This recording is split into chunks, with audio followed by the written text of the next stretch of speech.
The one analogy we always use that if Scream 5 was the greatest hits, this one is the punk rock B-side of the Scream franchise. And I think we did that, and we brought some action to it and really ramped up the intensity of what's going on within the movie. And I think that's going to make the movie more fun, make the city more prevalent, make you feel like you're in a different place and watching a different Scream, but still getting a genuine Scream movie. One of the things that was so interesting to us is that we all got really excited about New York. The things that we get excited about as movie lovers when we hear something is in New York. It's got an energy that you just love seeing in movies. And I think one of the things that we did is we wanted to make this a movie that is about people living their lives in New York, not New York. Not the tourist version. Yeah, so we were like, this isn't about going to the Statue of Liberty and Empire State Building. This is about people living their lives in a giant city where there's millions of people. And how does that energy affect it, especially in contrast to a small, sleepy suburb like Woodsboro? So I think for us, it was really the excitement of how do we take the energy that we get when we read the script, the energy that we want to put into this movie, and the energy you get just from New York, period, and instill that all into one exciting story. I think there's just a relentlessness and a kind of rawness and a sort of up all night thing, that we always gravitate towards. We love survive the night movies. We love movies that just kind of start, go, go, go, and then when it's over, you kind of exhale and take a deep breath. And that was something that us, Guy, Jamie, William, Paul, we all wanted to go into this with. There's no off ramps. There's no slowdowns. It's really, it's I hate calling movies a ride, but it's a ride. It's you get on and hopefully you really love the characters and that's what kind of pushes you through it. But I will say the set pieces in this one are the most fun we've had doing set pieces. Yeah. This was a new level for us.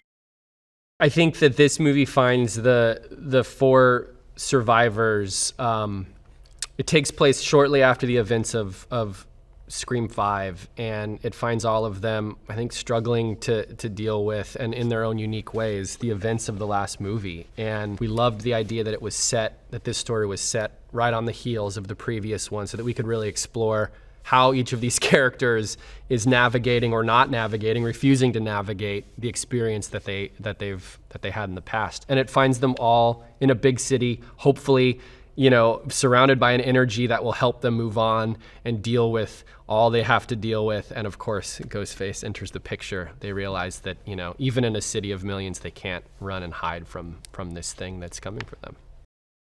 Going from Woodsboro to New York, sometimes, even though Woodsboro is this sleepy, idyllic town where you could be isolated and alone in the woods or on the outskirts of town even, New York, sometimes when you're new to a city like that, you feel alone, even though you're surrounded by millions of people.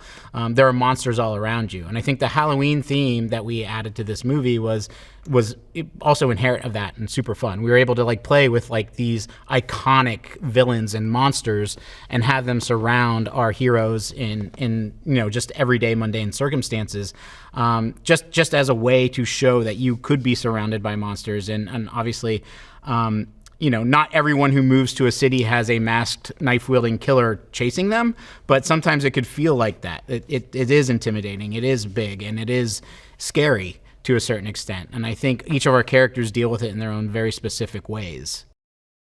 I gotta say the subway, for me, I feel like the subway, because I think we're all kind of scared when we're alone or, isolated, but I think we tend to feel some sort of safety in public, even though that obviously shifts with the times. But I think making that scary it's genuinely terrifying, the idea of being able to be surrounded by people and still not safe, which I think, unfortunately resonates.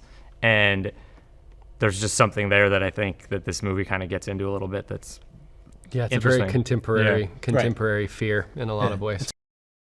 In this one, the core four was that kind of ingredient for us, where it was cool, this really gets to be about these characters, their relationship, how they're dealing with the past, how they're working together to get through this current ordeal. And, just to say it, the actors who play the core four have become really close friends of ours. And so watching that relationship between them and with all of us together kind of evolve over the course of both movies is something just really special that I don't think we were expecting, and that I think you feel when you're watching the movie. We're just so excited for it to be released. Honestly, I think that we have like a feeling and energy around this one. I think some of it is just the pace that it's all happened in. It's very fast. But I think we just really love and are so proud of how it turned out and the work that everybody has done. It feels like just feels like it's something really special at work in it. We can't wait to share it with everybody.